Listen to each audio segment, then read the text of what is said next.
Class 6. Today we are going to read Environment and Science, and the chapter 2 has been finished till page 29, and so we are going to start from page 30. তো এর আগে আমরা কি কি পড়েছিলাম সেটা একটু আমরা ভেবে নিই। আমরা বিভিন্ন ধরনের চেঞ্জেস পড়েছিলাম, ম্যানমেড, ন্যাচারাল, স্লো, ফাস্ট, আরও চেঞ্জেস ছিল বিভিন্ন ধরনের, পিরিয়ডিক, নন পিরিয়ডিক, ডিজায়ারেবল, আনডিজায়ারেবল, তাই না? এগুলো কিন্তু আমরা পড়ে ফেলেছি। রিভার্সিবল, ইরিভার্সিবল, এগুলো আমরা পড়েছিলাম। তো আজকে যে চেঞ্জগুলো আমরা পড়বো, that is basically physical and chemical change. তার আগে এখানে একটা খুব সুন্দর জিনিস দেওয়া আছে, যেটা তোমরা মন দিয়ে দেখো। একটা গোটা চক আছে, লার্জ পিস অফ চক। সেটাকে যখন আমরা ভেঙে দিলাম তখন দেখতে এরকম হবে। এই গোটা চকের ওপেন সারফেস এরিয়া যা আছে তার তুলনায় এইখানে নতুন দুটো ওপেন সারফেস এরিয়া তৈরি হয়েছে, যেটা পিঙ্ক করে দেখানো আছে। এইটুকুটা বেড়েছে। জোড়া লাগা অবস্থায় তো এই জায়গাটা ওপেন ছিল না। আরও যদি পিস করে দাও তাহলে আরও নতুন নতুন জায়গা ওপেন হবে। তার মানে একটা গোটা জিনিসকে যত তুমি কাটবে তার সারফেস এরিয়া, অর্থাৎ আমরা শুধু সারফেস এরিয়া বলবো না, আমরা বলবো এক্সপোজড সারফেস এরিয়া, উন্মুক্ত অংশ, সেগুলো কিন্তু বাড়তে থাকবে। এই কারণেই আমরা কিন্তু ভেজিটেবলসগুলোকেও গোটা গোটা কিন্তু রান্নায় দিই না। গোটা দিলে দেখবে সিদ্ধ হয় না, ভিতরে ভালো স্বাদ যায় না। তো মায়েরা কি করেন, যারা রান্না করেন বাড়িতে, মা বা বাবা যেই রান্না করেন না কেন, তিনি কি করেন, ভেজিটেবলস আর কাট ইন্টু স্মল পিসেস, ছোট ছোট পিসে ভেজিটেবলগুলোকে কেটে দেওয়া হয়। ঠিক এরম কারণেই একটা গোটা বেগুন যদি থাকে, তাকে যখন তুমি ছোট ছোট পিসেসে কাটবে, তার সারফেস এরিয়া যেটা ওপেন হলো সেটা বেড়ে যাবে। This helps them to boil faster. এতে তাদের বয়েলিংটা কিন্তু দ্রুত ঘটবে। And if you chew our food properly, আমরা ফুডও চিবিয়ে খাই কেন? যাতে কি তার ছোট্ট ছোট্ট পিসেস হয়ে যায়, এবং ছোট পিস হলেই তার টোটাল সারফেস এরিয়া বাড়বে এবং সেটা হজম হতেও কিন্তু সাহায্য করবে।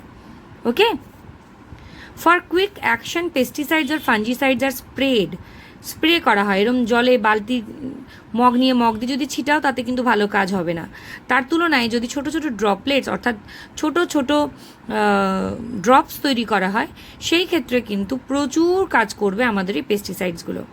ওকে, সো আমরা কি বুঝলাম, যে আমাদের যে কেমিক্যাল সাবস্টেন্স বলো, ভেজিটেবলস বলো বা ফাঞ্জিসাইড, পেস্টিসাইড যাই হোক না কেন, তাদের যত স্মল পার্টিকেলসে তুমি ভাঙতে পারবে বা যত স্মল সাইজে তাদেরকে নিয়ে যেতে পারবে, তার অ্যাকশন, তার কার্যকারিতা তত বাড়বে।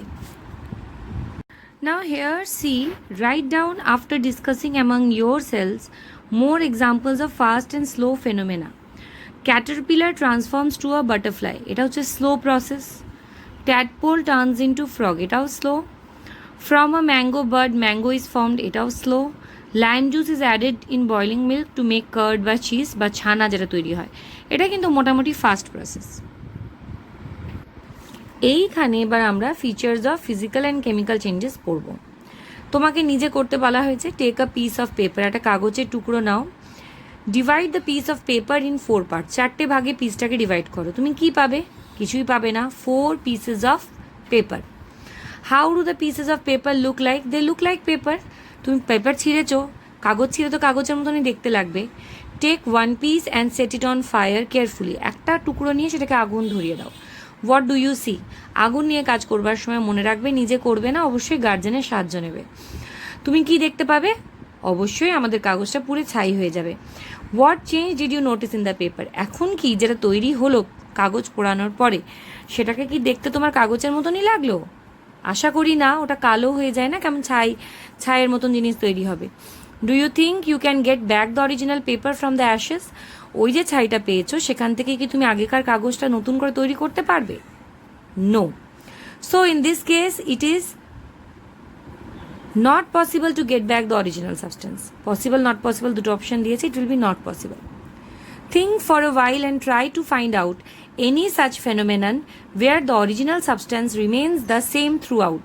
Original substanceটা গোটা সময় একই থেকে গেছে, যেমন কাগজ ছেঁড়ার ক্ষেত্রে হয়েছে। একটা কাঠের টুকরোকে ভেঙে দিয়েছো বা একটা বেঞ্চ ভেঙে গেছে, প্রত্যেকটা ক্ষেত্রেই যে চেঞ্জটা হয়েছে সেটা কিন্তু নতুন কোনো সাবস্টেন্স তৈরি করেনি। ওকে, In such a case where the original substance can be got back is a physical change. এখানে বলা হয়েছে আগেকার অবস্থায় যদি আমরা ফিরে আসতে পারি কোনোভাবে তাহলে আমরা বলি ফিজিক্যাল চেঞ্জ। এবং শুধু তাই নয়, আমি বলবো নতুন কোনো জিনিস যদি তৈরি না হয়, নতুন কোনো ম্যাটেরিয়াল যদি তৈরি না হয়, we say it's a physical change. And in a case where its original form and features or properties get changed is a chemical change. যেখানে সম্পূর্ণরূপে নতুন কিছু তৈরি হবে সেটা হচ্ছে কেমিক্যাল চেঞ্জ। তোমরা এই জায়গাটা একটু নিজেরা পড়বে, যদি কোনো ডাউট থাকে ক্লিয়ার করবে। এখানে ম্যাগনেট নিয়ে রয়েছে, বয়লিং ওয়াটার নিয়ে রয়েছে এক্সপেরিমেন্টটা। তো বইতে তোমাদের দেখো এই যে ফিল আপগুলো দিয়েছে এগুলো কিন্তু ফিজিক্যাল কেমিক্যাল চেঞ্জের বাস্তবে ডিফারেন্স নয়, এখানে এক্সাম্পল দিয়ে দিয়ে করা হয়েছে। Water boiling to form vapour is water boiling to form vapor is a physical change. If water boils to vapor, then there is no change in the state, in the nature of the water bolte paro. If steam is cooled, we get water again. Thus, if we remove the main cause for such a change, we can get back water. Physical change is reversible phenomena. তো physical চেঞ্জের main character হচ্ছে ওটা reversible. এখানে আমার বলে দেওয়া ভালো, সব সময় ফিজিক্যাল চেঞ্জ রিভার্সিবল হয় না, সব সময় ইটস নট অলওয়েজ রিভার্সিবল। তুমি একটা কাগজকে এত টুকরো করেছো যে তা পুনরায় তাকে যোগ মানে অ্যাড করে করে আঠা লাগিয়ে তুমি আগেকার কাগজ পেতে পারবে না। সো তুমি কি এটাকে কেমিক্যাল চেঞ্জ বলবে? নো। সো ফিজিক্যাল চেঞ্জেসও কিন্তু ইরিভার্সিবল হয়, অর্থাৎ এমন ফিজিক্যাল চেঞ্জ আছে যেগুলোতে তুমি আবার আগেকার সাবস্টেন্স পেতে পারবে না, দে আর ইরিভার্সিবল, কিন্তু তারা physical change because no new substance is formed. Chemical চেঞ্জে তো খুব ইজিলি তুমি বুঝতে পারবে, একদম নতুন কোনো জিনিস তৈরি হবে, যেমন র রাইস অর্থাৎ কাঁচা চাল যখন ফোটানো হচ্ছে, ভাত তৈরি হচ্ছে to cook in water to cook rice, this is a type of chemical change. If rice grains turns to rice, its nature changes. Boiled rice cannot be transformed back to raw rice. If the main cause is removed from the chemical change, we will not get back the main thing.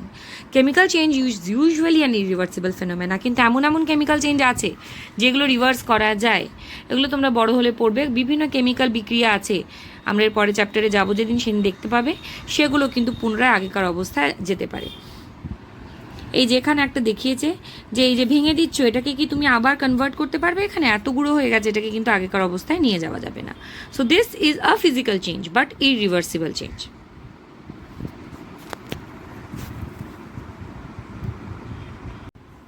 You can see here যে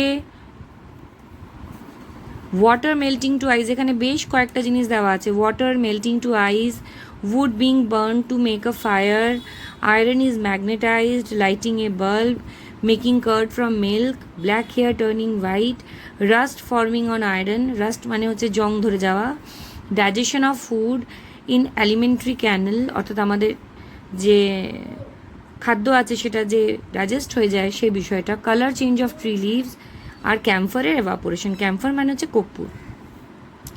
তাদের তোমাকে এরকম দুটো ভাগে ভাগ করে দিতে হবে, তোমরা বইতে করবে, আমি তোমাদেরকে আবার এটা সলভ করে ছবি পাঠাবো, তখন মিলিয়ে নেবে। নাও C, you are given lemon juice and clear lime water in two separate vessels. Let us perform an experiment with these solutions. Take several strips of filter paper, prepare a slurry by mixing some turmeric powder with water in another vessel. তুমি এক জায়গায় নিয়েছো lemon juice, আর এক জায়গায় নিয়েছো lime water, এবং এইখানে তুমি একটা জায়গায় টার্মারিক অর্থাৎ হলুদকে গুলে রেখেছো। Deep some of the strips in this slurry, এইটাতে তুমি কয়েকটা ফিল্টার পেপার ডিপ করলে, তাদেরকে ভালো করে সূর্যে মানে শুকিয়ে নিলে। এইবার বিটরুট জুস আরেকটা ভেসেলে নিলে, বিটরুটের রস বের করে রাখলে, ওর মধ্যেও ফিল্টার পেপার চুবিয়ে শুকিয়ে নিলে। এইবার এই স্ট্রিপগুলোকে লাইম ওয়াটারে আলাদা আলাদাভাবে ডুবাও। Take them out and see if there is any change in their colour, দেখো তাদের কালার চেঞ্জ হলো কিনা। এইবার এই স্ট্রিপগুলোর উপর লেমন জুস অ্যাড করো, কি দেখবে চেঞ্জ হয়েছে কিনা। দেখবে ওদের কিন্তু চেঞ্জ হয়ে যাবে কালারটা। এই অবজারভেশনটা না যখন মা তরকারি করে তখনও দেখা যায় যে হয়তো তুমি হলুদ দিয়ে মা রান্না করছে, ওর মধ্যে যদি একটু লেবুর রস দিয়ে দেওয়া হয় তরকারির কালারটা চেঞ্জ হয়ে যায়। This change in color in contact with lime water or lemon juice is a kind of chemical change. So we can conclude that some chemical reactions are accompanied by color change. অর্থাৎ এখান থেকে বোঝা গেল কিছু কিছু chemical reactions এমন থাকে যাতে কি কালারটা চেঞ্জ হয়ে যায়। Changes and energy. We all know that rice grains are boiled in water to get boiled rice. আমরা প্রত্যেকে বয়েলড রাইস পাওয়ার জন্য বয়েল করি ওয়াটারকে। বিভিন্ন সময় বিভিন্ন যে চেঞ্জেসগুলো হয় কেমিক্যাল চেঞ্জেস, সেগুলোতে তোমার কিছুটা এনার্জি তোমাকে ইউজ করতে হবে। সো বলা যেতে পারে যে ফিজিক্যাল চেঞ্জে বেশি এনার্জি লাগে না, কিন্তু কেমিক্যাল চেঞ্জে কিন্তু এনার্জি লাগে, যেমন কাঠ পোড়ানো বা কাগজ পোড়ানো, এগুলোও তো কেমিক্যাল চেঞ্জ। এগুলো বেশিরভাগের ক্ষেত্রেই কিন্তু আমাদের এনার্জি ইউজ করতে হয়। You can see here যে ওয়াটার মেল্টিং টু আইস, এখানে বেশ কয়েকটা জিনিস দেওয়া আছে। Water melting to ice, wood being burned to make a fire, iron is magnetized, lighting a bulb, making curd from milk, black hair turning white, rust forming on iron, rust মানে হচ্ছে জং ধরে যাওয়া, digestion of food in alimentary canal, অর্থাৎ আমাদের যে খাদ্য আছে সেটা যে ডাইজেস্ট হয়ে যায় সেই বিষয়টা, colour change of tree leaves, আর ক্যাম্ফারের এভাপোরেশন। ক্যাম্ফার মানে হচ্ছে কর্পূর। তাদের তোমাকে এরকম দুটো ভাগে ভাগ করে দিতে হবে। তোমরা বইতে করবে, আমি তোমাদেরকে আবার এটা সলভ করে ছবি পাঠাবো, তখন মিলিয়ে নেবে। নাও C, you are given lemon juice and clear lime water in two separate vessels. Let us perform an experiment with these solutions. Take several strips of filter paper, prepare a slurry by mixing some turmeric powder with water in another vessel. তুমি এক জায়গায় নিয়েছো lemon juice, আর এক জায়গায় নিয়েছো lime water, এবং এইখানে তুমি একটা জায়গায় টার্মারিক অর্থাৎ হলুদকে গুলে রেখেছো। Deep some of the strips in this slurry, এইটাতে তুমি কয়েকটা ফিল্টার পেপার ডিপ করলে, তাদেরকে ভালো করে সূর্যে মানে শুকিয়ে নিলে। এইবার বিটরুট জুস আরেকটা ভেসেলে নিলে, বিটরুটের রস বের করে রাখলে, ওর মধ্যেও ফিল্টার পেপার চুবিয়ে শুকিয়ে নিলে।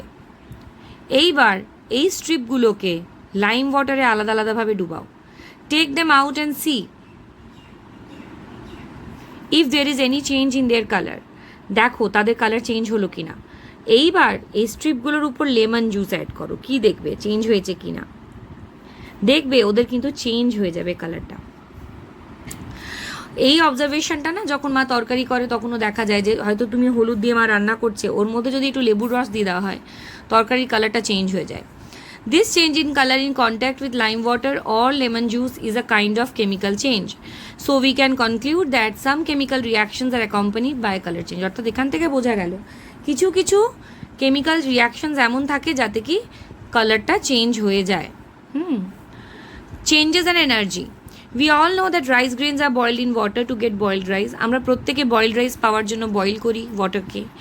বিভিন্ন সময় বিভিন্ন যে চেঞ্জেসগুলো হয় কেমিক্যাল চেঞ্জেস, সেগুলোতে তোমার কিছুটা এনার্জি তোমাকে ইউজ করতে হবে।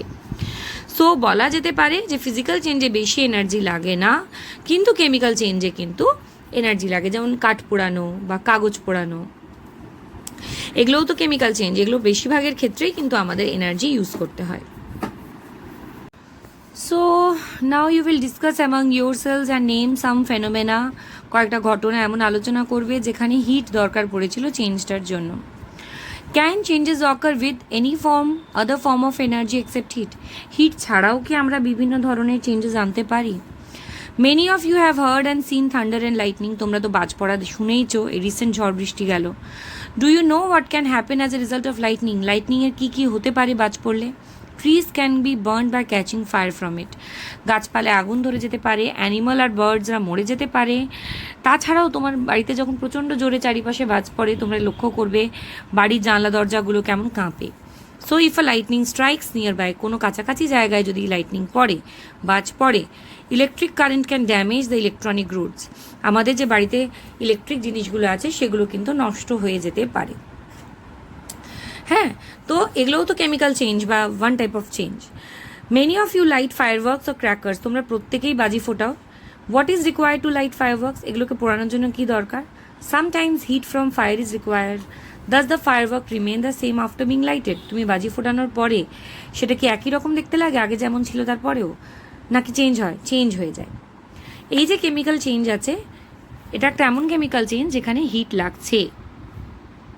কিন্তু বাজি ফোটানোর জন্য সবসময় আগুন দিতে হয় তার কোনো মানে নেই। তোমরা যে বন্দুকগুলো ফোটাও দেখবে, সেই যেটাকে বলে বন্দুকের মাঝে সেই রিলগুলো দিয়ে ফোটায় না, সেখানে তো তুমি জাস্ট একটা ট্রিগার টিপছো আর পটাশ পটাশ করে ফাটতে থাকে। কি ওটা? ওটা অ্যাকচুয়ালি চাপ দিয়ে ওই চেঞ্জটা করা হয়। সো হিট তো ওখানে দিতে হলো না, ওখানে তুমি জাস্ট প্রেস করেছো, তাতেই বাজিটা ফুটে গেছে। তো ওখানে তুমি কিন্তু নিজের মাস্কুলার এনার্জি বা মেকানিক্যাল এনার্জি যাই বলো না কেন ইউজ করেছো। Many such phenomena happen all around us where some kind of energy is required to cause a physical or chemical change. তো এনার্জি লাগে, সেটা কোন ফর্মে সেটা নিয়ে আমাদের বিভিন্ন রকমের এক্সাম্পল আমরা পেতে পারি। We already know that water vapor is formed from water. What kind of energy is required to change water to vapor? Obviously heat. What is the source of the heat that is needed for the water in the ponds near your house or the river to change in the same way? Sun কে করে? হিটটা কে দেয়? Sun দেয়। What are the natural sources of the moisture in the air? অর্থাৎ হাওয়াতে যে ময়েশ্চারটা আছে সেটা কোথা থেকে আসে? Rivers, ponds, sea, oceans. On winter mornings we see that water deposited on leaves of grass. অর্থাৎ শীতকালে দেখা যায় গাছপালার উপরে ডিউ ড্রপস থাকে, অর্থাৎ জলের কণা থাকে। How does this water come there? The small particles of water in air bunch together to form this dew. ঠিক আছে? So dew কিভাবে ফর্ম করে? On winter nights in the cold atmosphere, the moisture in air cools down, condenses and forms water droplets. When those water droplets collect on leaves of plants, on tin roofs or on boundary of the backyard, we call them dewdrops. This is the answer of how is dew formed. Okay? So how is dew form আনসারটা বললাম, এবার তার মানেটা একটু বুঝিয়ে দিই। শীতের রাতে যখন প্রচণ্ড ঠান্ডা পড়ে, আমরা তো জানি যে বায়ুতে মানে ওয়াটার ভ্যাপার থাকেই আমাদের অ্যাটমসফিয়ারে, সেই ওয়াটার ভ্যাপারটা অ্যাকচুয়ালি কনডেন্স করে যায়। আমরা জানি টেম্পারেচার কমলে water vapour changes to water, এবং সেই যে ওয়াটারটা আছে অ্যাটমসফিয়ারের, সেটা ঠান্ডা কোনো জায়গা পেলেই তাহলে সেখানে ওয়াটার ভ্যাপারটা ওয়াটারে কনভার্ট হয়ে যায়। যেমন লিভস অফ প্ল্যান্টস বা টিনের যে চালগুলো, সেগুলো তো ঠান্ডা থাকে শীতের দিনে খুব। তো ওয়াটার ভ্যাপারটা যেমনি ওই সারফেসগুলোর কন্ট্যাক্টে আসবে, সেটা কিসে চেঞ্জ হয়ে যাবে? Water, and it will form dew drops. Okay? কান ফুটিয়েছো যারা, তারা মনে রাখতে পারবে কিনা জানি না, শীতকালে আমরা কান ফুটাই বেশিরভাগ মানুষজন, মেয়েরা আর কি। এখন তো ছেলেরাও ফোটায় অ্যাকচুয়ালি। তো তখন কানের ফুটোতে বা নাকের ফুটোতে দেখবে নিহর দেওয়া হয়। ওটা কিন্তু শীতকালে পাওয়া যায়, ঘাসের ডগা থেকে নিয়ে এসে দিলে খুব আরাম হয়। More instances of physical and chemical changes, তোমরা এই জায়গাটা খুব ভালো করে পড়বে।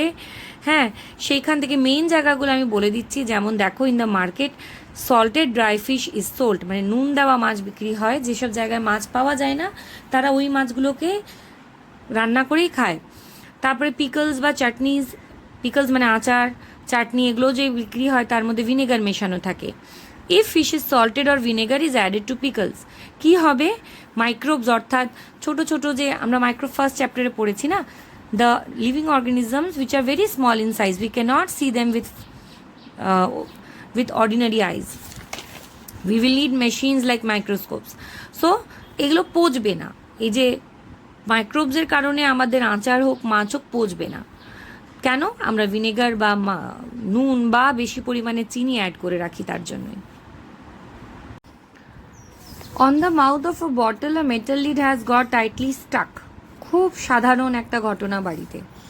কোনো একটা বটলের মাথায় যে ক্যাপ থাকে সেটা প্রচণ্ড টাইটলি বসে গেছে, তুমি কি করবে? তুমি যদি মেটালিক লিড অর্থাৎ ঢাকনাটাকে যদি গরম করো, অবশ্যই সেটা মেটালের হতে হবে, হ্যাঁ, প্লাস্টিকের হলে কিন্তু গলেই যাবে। তুমি ওই মেটালের যে ঢাকনাটা আছে সেটাকে আগুনের উপর ধরলে কিছুক্ষণ পর দেখবে ওটা লুজ হয়ে গেছে। কেন? ওটা ফুলে যায়। This is physical change.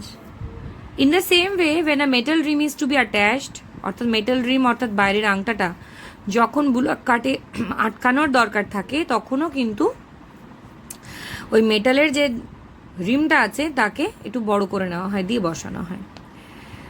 Rail লাইনে দেখবে দুটো রেল ট্র্যাকের মধ্যে কিছুটা গ্যাপ রাখা হয়, কারণ গরমে বা ট্রেন চলবার কারণে যে হিট জেনারেট হয় তার কারণে রেল লাইনগুলো একটু এক্সপ্যান্ড করতে পারে। যদি ওই গ্যাপটা না ছাড়ি তাহলে তো তারা এক্সপ্যান্ড করার জায়গা পাবে না, বেঁকে যাবে, অ্যাক্সিডেন্ট হবে।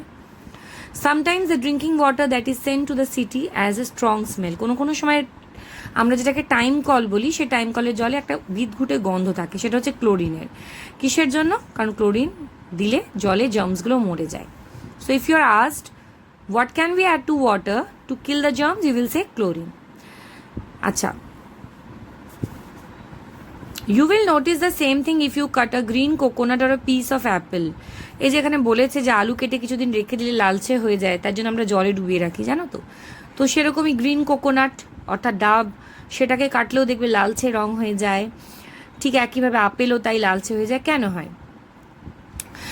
Because coming in contact with aerial oxygen, অর্থাৎ বায়ুতে যে অক্সিজেন আছে তার সঙ্গে আসলে এই আলুর রস বলো বা আপেলের রস বলো বা আমাদের যে ডাব আছে সেটা বলো, সেগুলো রিয়্যাক্ট করে এবং একটা ব্রাউনিশ কালার তৈরি করে।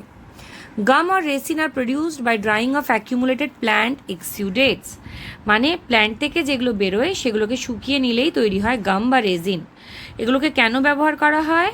এইগুলোকে ব্যবহার করা হয় আঠা হিসেবে। The leaves of pine or eucalyptus trees falls on the ground and the chemical substances inside them get mixed with the soil. Due to these substances, grasses grow only slowly around these trees. এই জন্য pine বা ইউক্যালিপটাসের চারিপাশে ঘাস ওঠে না, কারণ ওর ভিতরে এমন একটা পাতায় এমন একটা কেমিক্যাল থাকে যেটা মাটির সঙ্গে রিয়্যাক্ট করে এবং মাটিটাকে মানে বাজে করে দেয়। It cannot grow grass. The microbes present in nature convert urine and feces of animals or parts or dead organisms or parts of dead organisms into simpler substances. অর্থাৎ যে আমাদের জার্মসগুলো প্রেজেন্ট থাকে মাটিতে, জার্মস বলবো না, মাইক্রোবস বলাই ভালো, all microbes are not bad. তারা কি করে, অ্যানিমালসরা যেই হিসু পটিটা করে বা যেসব পোকা মাকড় ছোট প্রাণী সেগুলো মারা যায়, তাদের যে ডেড বডি সেগুলোকে পচিয়ে দেয় এবং আমাদের মাটির সঙ্গে মিশিয়ে দেয়। Some germs growing in chopped fruits can cause chemical changes in it. কাঁকড়া কেটে রাখা ফলের ভিতরেও কিন্তু খুব জার্মস গ্রো করে। Flies carrying harmful germs can contaminate fruit left in the open. যে মাছিগুলো ওই সব জার্মসের উপর বসবে তারা কিন্তু প্রচুর জার্মস ক্যারি করে এবং তাই জন্য নষ্ট করে দিতে পারে। সেই ফ্রুটস খেলে আমাদের হেলথ প্রবলেম হতে পারে। এই জন্য রাস্তার থেকে কেটে রাখা যে ফ্রুটস বিক্রি হয় সেগুলো খাওয়া আমাদের নাই ভালো, আর কি নাই খাওয়া ভালো। You know that some stains in clothes can be removed with the help of lemon juice. আমরা জানি কাপড়ের কয়েকটা দাগ কিন্তু লেবুর রস দিয়ে ভালো তোলা যায়। তো এরমভাবে কিন্তু প্রচুর এখানে এক্সাম্পলস দেওয়া আছে। আমরা এখানে দেখব যে what do you do to protect yourself from cracked lips, ফেটে যাওয়া ঠোঁট থেকে তুমি কি করে রক্ষা পাও, অ্যাপ্লাইং ক্রিমস এটসেট্রা। তো একইভাবে diarrhoea, calf, cold, chicken pox, measles, malaria, dengue সব কি সব সময় হয় সিজনের? সব সময় সব রোগ কিন্তু হয় না, কারণ বিভিন্ন সময় বিভিন্ন জার্মসদের বাঁচবার সময়, যেমন বিভিন্ন সময় বিভিন্ন ধরনের গাছ হয়, ঠিক তেমনই ভাবে আমরা যেমন আম গরম ছাড়া হয় না, ঠিক তেমনই জার্মসও বা মাইক্রোবসগুলোও কিন্তু বিভিন্ন সিজনসে অ্যাক্টিভ হয়। এই জন্য বিভিন্ন সময় বিভিন্ন রকম সিমটমস, বিভিন্ন রকম রোগ হয়। Many physical and chemical changes take place in our bodies. Have you ever felt what happens as a result of that? কোনো সময় আমাদের টেম্পারেচার বেড়ে যায়, কোনো সময় কমে যায়, কখনো হার্টবিট বেড়ে যায়, কখনো আমরা অসুস্থ হয়ে যাই, তাই না? এগুলো সব কিন্তু ফিজিক্যাল কেমিক্যাল চেঞ্জেসের জন্যই। Some pieces of ice are placed in a glass tumbler. একটা গ্লাসের ভিতর কিছু পিসেস অফ আইস আছে আর খোলা হাওয়ায় রাখা আছে। কিছুক্ষণ পর তুমি কি দেখতে পাবে? চারিপাশে ওই গ্লাসের বিন্দু বিন্দু জল জমে গেছে। This is also physical change. Water ভ্যাপারটা ওয়াটারে কন্ডেন্স করলো, ঠিক ডিউ ড্রপসের মতন। The bones of our body becoming weak, the color of our urine or faces changing, black stains on our teeth, cataract in the eyes are all caused by various chemical changes. তাহলে আমাদের বডিতে কী কী chemical change হচ্ছে বুঝতে পারছো? আমাদের হাড় দুর্বল হয়ে যাওয়া, আমাদের পটি বা হিসুর কালার চেঞ্জ হয়ে যাওয়া, আমাদের দাঁতে কালো রঙের দাগ পড়ে যাওয়া, চোখে ছানি পড়ে যাওয়া, এগুলো সব হচ্ছে কেমিক্যাল চেঞ্জ। এইবার এইখানে রয়েছে বিভিন্ন ধরনের চেঞ্জ যেগুলোকে আমরা বিভিন্নভাবে ডিভাইড করতে পারি। যে কোনো একটা চেঞ্জ সেটা কেমিক্যাল হলেও সেটা স্লো হতে পারে, ফাস্ট হতে পারে, ন্যাচারাল হতে পারে, ম্যানমেড হতে পারে, ডিজায়ারেবল হতে পারে, আনডিজায়ারেবল হতে পারে। সো যে কোনো চেঞ্জকে বিভিন্নভাবে আমরা ডিফাইন করতে পারি। সো এখানে 3টে ভাগ দেওয়া আছে, তোমরা এটাও কমপ্লিট করবে অ্যাজ এ হোমওয়ার্ক। আমি এটারও সলিউশন পাঠিয়ে দেবো, মিলিয়ে দেখবে যে ঠিক হয়েছে কিনা।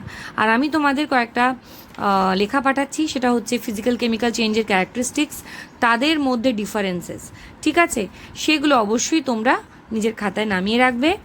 এবং কোশ্চেন্স আমি তোমাদের খুব শিগগিরই পাঠাচ্ছি, এখান থেকে প্রচুর কোশ্চেন্স হয়। Some important ones I am going to send you. আর this chapter is ended today. Next day we are going to read about element, compound and mixture, and that's to a very interesting chapter. একটা জিনিস বলে দিই এখানে, যে এই চ্যাপ্টারের যে পার্টটুকু আমি তোমাদের এরকম হোয়াটসঅ্যাপে ছোটো ছোটো ভিডিও হিসেবে পাঠাচ্ছি, সেটা কিন্তু আমি তোমাদের ইউটিউবে আবার লিঙ্ক দিয়ে দেবো, গোটাটাকে জয়েন করে একসঙ্গে দেখতে পারো ওইখানে, যার যেখানে সুবিধে। এবং কোনো ডাউট থাকলে অবশ্যই সেটা আমাকে পার্সোনালি জানাতে পারো। সবাই বাড়িতে থাকবে, সুস্থ থাকবে, পড়াশোনা করতে থাকো, হ্যাঁ, এবং নিজের স্বাস্থ্যের প্রতি কিন্তু সচেতন হও। এখানে আমি তোমাদের characteristics of physical changes, chemical changes, তাদের মধ্যে ডিফারেন্সেস পাঠিয়ে দিলাম। ভালো করে ভিডিওটা দেখবে এবং লাস্টে দেখবে আমি তোমাদের কয়েকটা এক্সাম্পলস পাঠিয়ে দিলাম, সেটা হচ্ছে ফিজিক্যাল চেঞ্জের কয়েকটা কমন এক্সাম্পলস ছবি সমেত, আর কেমিক্যাল চেঞ্জের কয়েকটা এক্সাম্পল যেগুলো দৈনন্দিন জীবনে দেখছো উইথ ফটোগ্রাফ। ওকে, তোমাদের সুবিধা হবে এবং এগুলো খাতায় অবশ্যই নামিয়ে নেবে। কোনো ওয়ার্ড না বুঝতে পারলে আমাকে জানাবে। এই ফিজিক্যাল চেঞ্জ, কেমিক্যাল চেঞ্জের কিন্তু এছাড়াও অনেক ডিফারেন্সেস আছে, ঠিক আছে? These are chemical reactions in everyday life and these are physical change examples. Okay.